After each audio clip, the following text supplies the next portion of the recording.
The New Zealand cricket team is always known as the tactically sound team. They will have a small pool of players to select. They will give their youngsters a long rope and enough chances to stamp them as tried and tested commodities. Eventually, in the end, they will get the best out of them.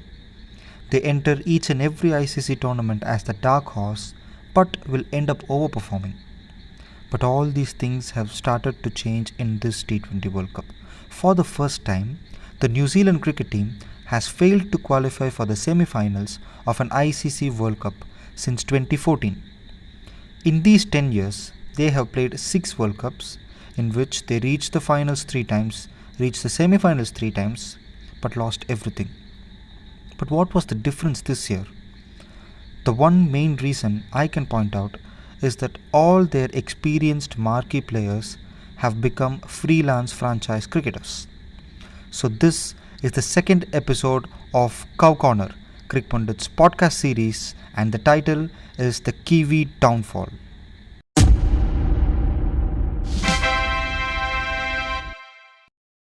The following is the list of players who declined the central contract offered by the New Zealand Cricket Board and decided to play franchise cricket since the last T20 World Cup. Trent Boult, Colin de Grandhomme, Martin Guptill, Jimmy Neesham, Lockie Ferguson and their skipper Kane Williamson is the new joinee in this list. Williamson has not only declined the central contract but also stepped down from captaincy as he did the same thing with the longer format last year. And the other reason that I can find is that this entire New Zealand cricket team came into this particular T20 World Cup without enough game time. Let me explain this. Daryl Mitchell and Trent Boult are the only ones who played the entire IPL. Glenn Phillips, Devon Conway, Tim Southee and Jimmy Neesham didn't play the IPL at all. But Rachin Ravindra, Kane Williamson, Matt Henry, Lockie Ferguson and Mitchell Santner were in and out of the team throughout the IPL. Yes, you can say even though the IPL was played in a completely different conditions, they are international cricketers and they are expected to do well even without proper preparation and game time. But the worrying thing is though what Kane Williamson has done, because New Zealand have very little cricket to play in the upcoming season. They'll play just 8 test matches including a tour to India and a home series against England. Despite rejecting the contract, Williamson said that he will be committed to play and remain open for accepting the contract in the future, which means if there is a situation where the team has not performed well, Williamson might return. And he has also intent about the uncertainty of his future in T20 internationals as he might not be involved in the 2026 T20 World Cup which will be played in India and Sri Lanka. The upcoming T20 season will be the most trickiest season. It is from December 2024 to February 2025 because there will be multiple T20 leagues around the world like the IL20 of Dubai, South Africa's own league SA20, Australia's BBL, Bangladesh's BPL and New Zealand's own T20 league Super Smash will be clashing, followed by the Champions Trophy in Pakistan. This shows that the decision that Williamson has taken is also after considering the lack of white ball international cricket set to be played by New Zealand. And New Zealand's cricket's CEO said that Kane Williamson has every right to decide his future in this particular format and to pursue his family-oriented goals. And I personally think that this is a perfect opportunity for the New Zealand cricket team to groom the next captain as his successor, because once we had Brendan McCullum, after him Kane Williamson did really well.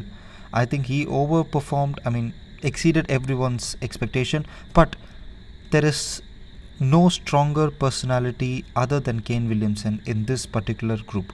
There is Tim Southee, but Southee is actually older than Williamson, maybe of the same set. So they have to be another guy who will be leading this New Zealand team. And then comes Lockie Ferguson. Well, he has not yet declined the contract, but he has indicated that he won't accept it also. In the last game that he played against the PNG, he set the world record for the most economical figures in the T20 World Cup history as he bowled 4 consecutive maidens.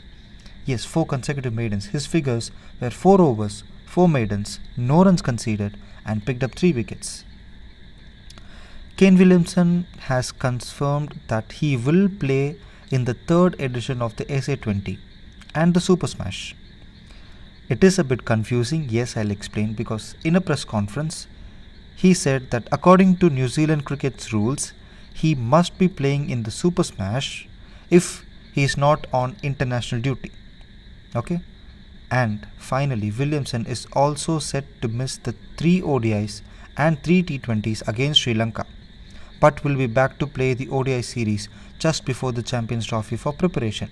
Well, that has been the biggest problem that I have, because by not playing each and every game for your country, but only returning to play the series which is before the world event, is not going to give any other things for you, because just for the sake of preparation you are playing that series, and when the tournament is actually happening you are not performing. During the end of a press conference after the disappointing game against West Indies, a journalist asked about this availability on the 2028 T20 World Cup, which is said to be held in Australia and New Zealand. He asked that will he be able to play the tournament and sign off playing in his own country. But Williamson said that at that point of time he will be 38 years old, and currently he is focusing on the 2026-27 tour to Australia. And he also mentioned that he is looking at 1 year at a time. We could see where it is going, because Williamson is already 34 years old, and he's also not a great player in the T20 format, but expecting him to play in a World Cup after 4 years, with the game has been changing or rather evolving each and every year, it's a tough ask for him. On the whole, we could see that the New Zealand cricket team are just following the footsteps of the West Indies by falling into the trap of the T20 cricket taking the football way. Here the senior players are preferring to play T20 leagues over international cricket, suddenly calling the experienced player for big tournaments, and eventually they are failing to the next round.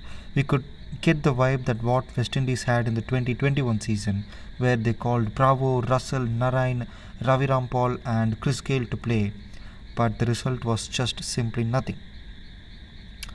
So it is just about ranting about a favorite cricketer and a favorite team. Yes, New Zealand has defeated India in multiple knockout games and ICC events, but still we just don't get hate on them, because they are such a nice country and such nice people playing the sport. So, and finally here we come to the end, or rather the conclusion of the Kiwi downfall. The second episode of Cow Corner has been concluded, and you can have your say on this topic in the comment section. And if you like this video, if you love this video, you can subscribe it, and for more videos like this you can wait and watch it. Thank you.